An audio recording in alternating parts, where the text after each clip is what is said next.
দেশে ফিরবেন আওয়ামী লীগ সভাপতি শেখ হাসিনা।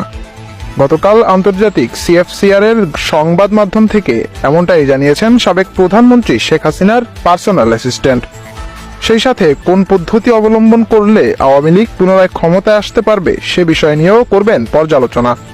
সব মিলিয়ে কবে ফিরছেন দেশে এবং কিভাবে ফিরবেন জানাচ্ছেন সহকর্মী মাসুদুর রহমান।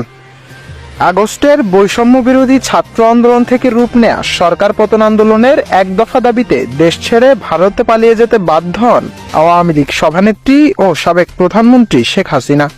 শেখ হাসিনা ভারতে পালিয়ে যাওয়ার পর থেকে মেলেনি দেশে ফেরার কোনো সুযোগ। তবে দীর্ঘ সময়ের অবসান ঘটিয়ে অবশেষে সুযোগ মিলল দেশে ফেরার। দেশে ফিরে মুখোমুখি হতে হবে আইনের। তবে জানা গেছে আইনি লড়াইয়ে জিততে যা কিছু প্রয়োজন সবই প্রস্তুত করে রেখেছে ক্ষমতাচ্যুত প্রধানমন্ত্রী Sheikh Hasina. Masudur Rahman, BD news updates.